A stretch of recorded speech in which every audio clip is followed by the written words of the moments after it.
Aviation is not my forte, and military aviation is especially not my thing. Now, that doesn't mean that I've got a problem with flying. Actually, it's quite the opposite. I love airports and getting on planes when I'm a passenger. However, flying myself, as far as piloting is concerned, it's never really interested me too much. Now, I'm sure it would be cool to know how, but the whole learning aspect of it, I don't know, it's just always seemed a bit overwhelming with all the dials and buttons and switches. It's a lot.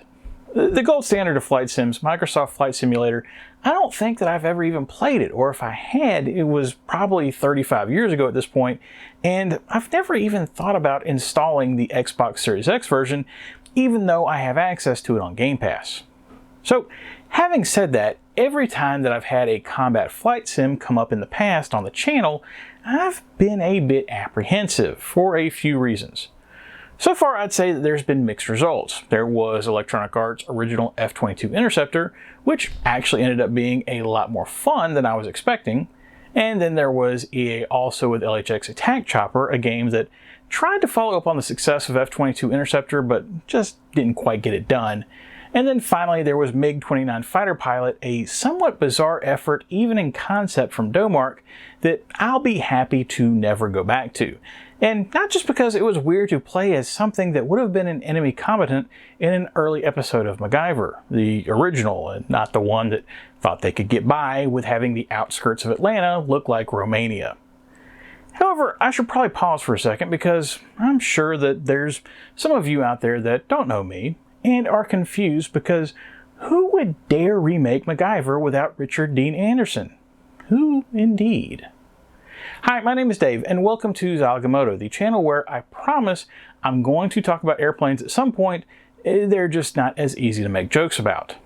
Well, I mean, unless you think stealth bombers are literally invisible, but that's a totally different video.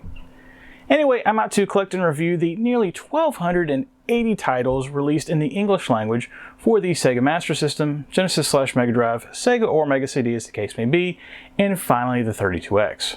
Basically, if I can plug it into a Genesis, either by itself or with some sort of add-on, and be able to read what's up on the screen, I'm trying to get a copy of it and review it for posterity, with both looks at that original packaging and gameplay captured from original hardware whenever possible. Okay, back to this week's review, which ironically has a very not invisible stealth bomber right in the name, with the Lockheed F-117 Nighthawk starring in F-117 Night Storm, Electronic Arts' combat sim follow-up to LHX Attack Chopper, which was released almost exactly a year after LHX Attack Chopper, hitting the market in December of 1993 in the United States, with subsequent releases in PAL regions and even a few months later getting translated and released in Japan. You might be asking, so what exactly is a F-117 Nighthawk, and how does it compare to, say, the F-22 Raptor that was the focus of F-22 Interceptor? Well, and as I mentioned, I'm certainly not an expert, but the short version is they're wildly different airplanes, with the F-22 being a traditional supersonic fighter jet that's capable of hitting over Mach 2 and being fitted with various guns, missiles, and bombs, and the F-117 is a subsonic bomber that stays below Mach 1 as to not generate too much heat, and is only equipped with a max of 4 bombs. Now, I don't know about you, but that sounds like a bit of a downgrade to me, at least from a video game perspective. I mean, what kind of game can you really build around a slow plane that can only bomb enemies? Well, we shall see, but first, a look at the package. And here's my copy of F-117 Night Storm. As mentioned, I struggled a bit to track this one down, and I'm not sure why that is. All I can guess is that since it's a combat flight sim, it already probably wasn't going to be a big seller on the Genesis, and it being an almost 1994 release didn't help matters either, as Nintendo had released Star Fox earlier in the year and redefined what a 3D shooter should look like on a console. Because of it being a bit less common, and because of it being a combat flight sim, I wasn't too particular about the condition of the copy, and it shows, with some damage to the outer case, and in the corner and on the spine. And there was some edge wear at the top as well, but it could also be a lot worse, and thankfully no sun bleaching or water damage. Even though I had trouble tracking it down in person, copies are readily available on eBay and are pretty cheap, averaging about $15 or so. I'm a bit worried that that means that we're in for a redo of Asterix and the Great Rescue from a few weeks ago, where it wasn't an expensive title for a reason, but that's getting ahead of ourselves. As you'll see in a minute, the manual and cartridge are in nice condition, and there's an EA poster included here too, so I think I'm good with having a few imperfections. I really don't have any desire to seek out a mint combat flight sim. As far as the front cover goes, this is actually some pretty cool art, depicting what would have been an extremely expensive scene had it take place in real life. We've got not one, not two, but three F-117 Nighthawk stealth bombers pictured after clearly having just gone on a bombing run through what appears to be some sort of chemical factory complex, all while in the green tinge of night vision, representing the night part of F-117 Night Storm. There's not really a whole lot to discuss from an alternate cover perspective, with all three main editions using the same artwork, but the Japanese version did change the tint on the green so it wasn't quite as intense, and I think that was probably a good choice, even if it does lessen the night vision effect a little bit. Flipping over the back, and I love the tagline at the top, "Strike without warning." Totally gets that vibe of being in a stealth fighter and sneaking across enemy lines to just tear shit up. Europe instead got explosive, fast, covert. And honestly, that's not bad either, but it also reminds me of a perfume ad from the 90s. The flavor text to the left describes the game, but it's nothing special. However, the 4 screenshots to the right do a good job of showing off the game, while also minimizing the shots from live gameplay, which is a good thing because there's not too many ways to make a bunch of unshaded polygons look good.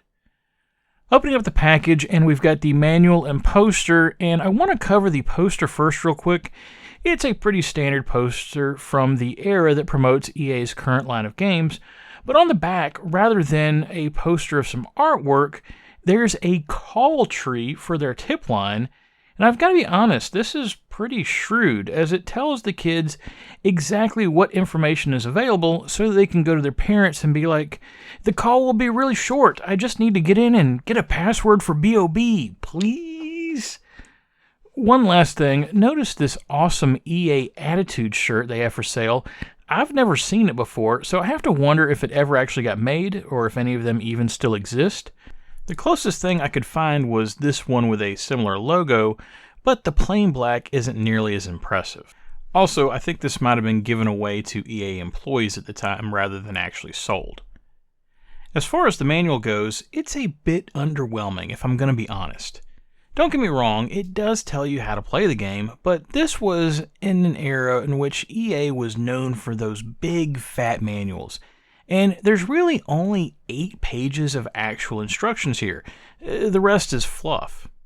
They did know their audience though, and because of that, on the back of the manual, there's ads for the previous 2 games, LHX Attack Chopper and F-22 Interceptor, which kind of begs the question, why didn't EA maintain that EA Air Force branding for F-117 Nightstorm?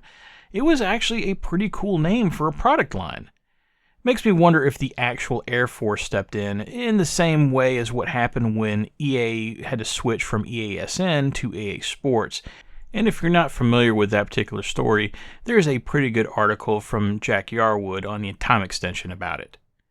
Okay, that's the package. Let's take to the air and see just how interesting they can make a game where the planes you're piloting can't actually shoot at anything. If you're confused by that last part, what I'm referring to is what I talked about in the intro, where in real life the F-117 Nighthawk is a bomber, not a fighter jet, even though visually it looks closer to what the average person might think of as a fighter jet, rather than say an old school B-52 bomber. Just as a note on that, technically when the military commissions aircraft, fighter jets are supposed to start with Fs and bombers are supposed to start with Bs. So not only is the look slightly confusing, but the name is too. There's theories that the reason for the name is that the pilots at the time wanted to fly in fighters rather than bombers, so that by giving the F designation it would garner interest from the better pilots, but with the origins of the plane being top secret, it's hard to say for sure. What isn't uncertain is the fact that in real life, the planes aren't outfitted with air-to-air weaponry. So how is that going to work for F-117 Nightstorm? Well, one of the things that I will give to the somewhat brief game manual is it contains an intro from game designer Michael Kasaka, where he admits that the real-life limitations of the plane are an issue for gameplay, so they took some liberties when designing the game. And honestly, I'm okay with that. I know that might annoy some hardcore sim types out there, but as stated in the intro, I don't really have any interest in learning to actually fly a plane, so I'm good with some suspension of disbelief as far as the actual weaponry goes, if it makes the game better. And if I'm being honest, the concept there of having a stealth bomber with multiple avenues of combat when entering in conflict with the enemy, it's not a bad idea. There's other concepts in F-117 Nightstorm that are interesting as well, such as having an arcade mode to go along with the career mode, where your Nighthawk gets unlimited ammo, and you get to try to take down enemy targets and aircraft before time expires, which essentially function as the game's practice mode.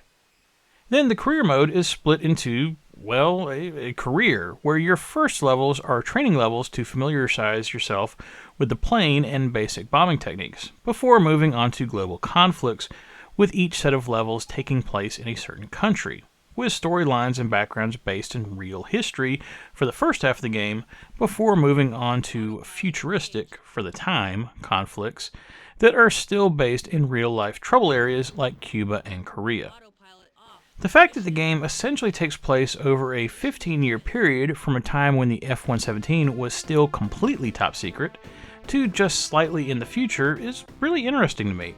And then there's also little details like your F-117 getting decorated based on the amount of kills that you've had over your career as you go through the game that are really nice. Another nice thing about the career mode is the story behind it. As you go from country to country, you'll be partnered with other pilots, and frequently there will be conversations between everyone as you play to give some ambiance to the missions.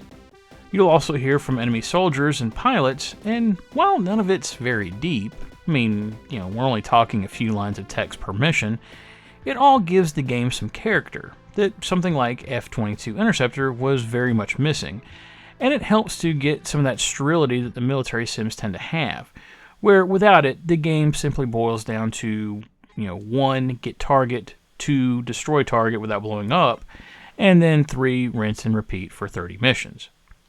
I could be totally wrong about this, but keep in mind what I mentioned earlier about Star Fox being released earlier that year in 1993, which also had some of those same conversations between characters, so I wouldn't be surprised if Michael Kasaka wasn't at least influenced in passing by Star Fox when developing F-117 Nightstorm. Unfortunately, everything I've said so far is probably the last nice thing I'm going to say about the game, because, oh boy, we got some issues here. The first one I'm going to bring up might not be one that you're expecting, but it's also arguably the thing that affects the game the most, and that's the controls.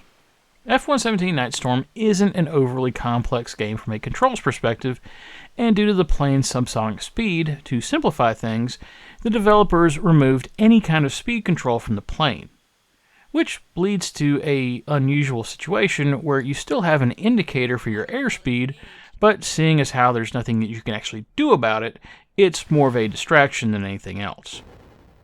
But not being able to control your speed is only an issue that relates to certain other problems that I'll get to in a minute.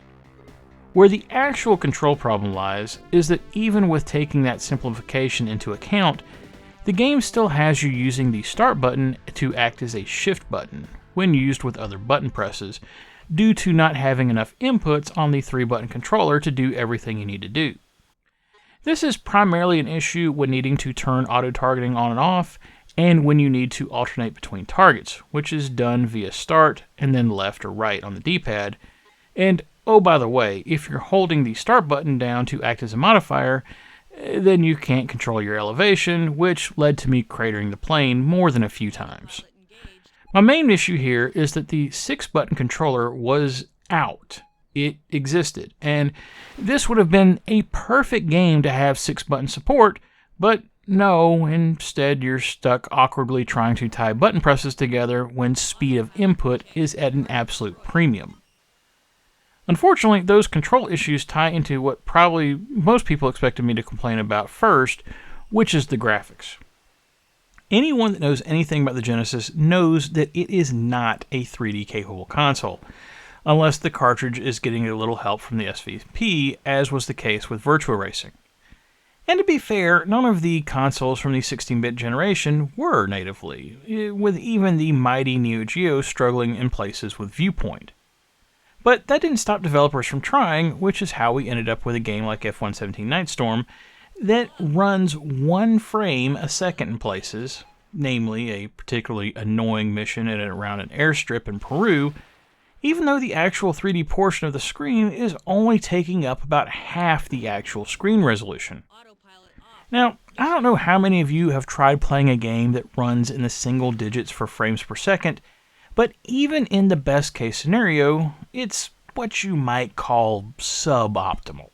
And now throw in awkward controls into the mix, where you're tying your hands up while trying to toggle between multiple targets, except that due to the slow FPS, there's a delay in displaying the current target info, which then leads to you going past the target you were intending because there's 5 targets in the screen. It's a crapshoot as to whether you'll be able to get back to the target you actually wanted in time to hit it. Sounds awesome, right?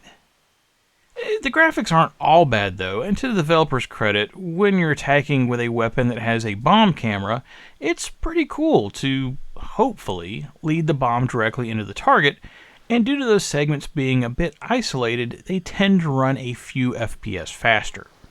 Still single digits, mind you, but just not as bad. Also, I do like the hand-drawn art that's used in the game, be it in the intros before the levels that give the story background, or the targeting info in the middle of your console. The things in the game that are hand-drawn and not 3D rendered look nice. It's just they're not the focus of the game. Going back to the targeting issues, however, one of the other issues with gameplay is the constraints behind the level design. Keep in mind, you cannot control the speed of your plane. However fast it wants to make you go, you're just along for the ride. This is a problem in 2 ways. One, you can't slow down when on a bombing run, meaning that oftentimes you'll have just a few second window to properly choose the correct target, and I've already mentioned how that might be difficult. The inverse is true as well. You can't speed up the plane, so if you miss your window, you're stuck waiting to get out a mile or so, turn around, and then try again. And if it was just an issue of having to be patient when turning around to make second attempts, I wouldn't mind it so much. But most levels are also on a time limit, some fairly tight. Oh, and you're not given an actual numerical timer to let you know how much time you have. Oh no, that would be too simple. There's instead some graphical indicator that isn't even turned on most of the time. And don't get me wrong, I get it. These missions are supposed to be surgical strikes where you're coming in under the guise of stealth and taking out the enemy before they get a chance to respond. But, I mean, come on. You're going to put actual air-to-air weaponry on the plane, but you can't give the player a few extra minutes to actually, play the game? Speaking of the weaponry in the game, most of it is absolutely pointless. In the beginning, you start out piloting the base model F-117, which can only hold 2 bombs, and due to that, you end up directing other planes to do your dirty work because you simply don't have enough ammo to do it all yourself. Understandable, and it makes sense that a stealth plane would end up doing reconnaissance for other planes. However, as you progress through the career, you get upgraded models of the F-117 with more hardpoints for weapons. Which is good, except for the fact that, of the weapons that you can equip, really the only ones that are actually useful are the Sidewinders, if you're in a mission that requires you to dogfight, or a paveway bomb. You technically could also select laser or screen-guided Maverick missiles or harm radar-seeking missiles, but the Maverick missiles are weak in comparison to the paveway bombs, meaning that you have to use more of them to destroy a target, and the radar installations, at least in the first 80% of the game that I made it through, are never an actual mission objective. So with the limited amount of ordnance that you can carry, it's never worth it to equip them over other weapons. Oh, by the way, did I mention dogfighting there? Have you ever tried a plane-to-plane combat at single-digit FPS? It sucks.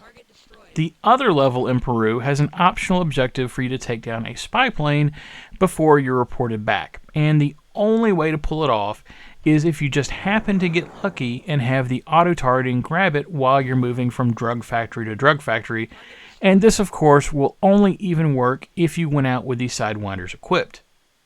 Other times you'll have multiple planes as targets and not enough Sidewinders to go around, meaning that you'll have to rely on your chain gun, and all I can say is good luck. This is actually part of why I threw in the towel with the game where I did. I had made it halfway through the second to last theater, which is Cuba, and there's a mission where you end up with 9 targets. And keep in mind, the most bombs that you can carry is 4, so that would mean you'd have to use your chain gun on at least 5 of them. Annoying, but if I kept at it, I could probably eventually finish after retrying for a few times. It just wouldn't be very fun getting there. Then comes the real reason why I quit, which is just how the game does retries. You get passwords for progression in the game, but not after every mission, just every few missions. However, if you fail a mission or get shot down, you can immediately then retry that last mission. You don't have to go back to the previous save point. Unless you crash. Then you have to go back to the save point, which might mean having to replay a few levels just to get back to where you were to try again. Why the distinction? How is crashing any different than getting shot down or failing the mission? Because you didn't die?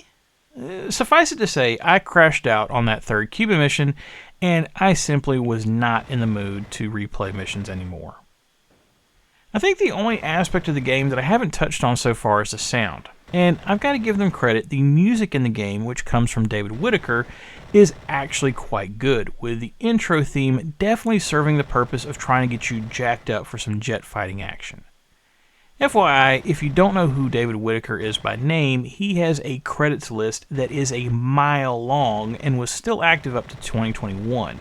Starting with being the designer of one of my favorite C64 games, Lazy Jones, back in 1984.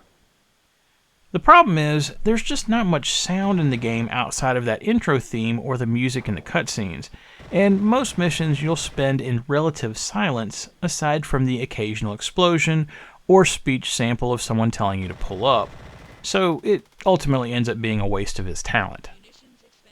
I went back and forth over scoring this game, which happens often, and I suppose would be an argument for handing out half-star ratings. But when it came down to it, even though there were concepts here that I liked, the execution just wasn't good enough, and there were too many design choices made that I simply didn't work and killed any fun that you might be having. And then add in the fact that this is essentially a 1994 release with the 32-bit era just right around the corner, and it really looks bad in all that light. As a result, I'm giving F-117 Nightstorm only a single star, and I can only recommend it to the people that just love military games. However, I will say it is definitely better than MiG-29 Fighter Pilot, which I also only gave 1 star to. So if you happen to be choosing between the two, definitely go with F-117 Nightstorm, but your time would probably be better spent just putting together models of planes instead. And that's it for F-117 Nightstorm on the Genesis. With this game being somewhat obscure, I was hoping for it to be better, but sometimes that's exactly why games are obscure, because they're simply not that good, or they've got issues, and people just ignored them as a result. To that point, there is almost no information about this game on the internet, no facts, and just a few passwords that aren't even listed in mission order, so just know that if you're going to try to play it, that you're pretty much on your own. Next time on the channel, I've got one more review scheduled before a vacation gap week where I'll be attending the Southern Fried Gaming Expo in Atlanta, Georgia. Now, I've never been to this one, but I've heard good things from some friends of mine that have, so, fingers crossed on that, and I'll be sure to report back. In the meantime, though, for episode 287, I think it's time for some more traditional shooter action, with a game that Sega fans are probably familiar with, if not knowing the game specifically, but at least the series, which consists of 3 games in this library, one of which you hear the music for each and every time you watch one of these episodes. Unless you're the type to leave before the end credits, which, I can't totally blame you for either. What is this, an MCU movie? Anyway, that's it for Zilog and Moto episode 286. If you liked what you saw here and want to see more, please think about liking and subscribing if you're so inclined, as it will help more people see these videos. But most importantly, whatever you like to play, have fun, and be excellent to each other. Later.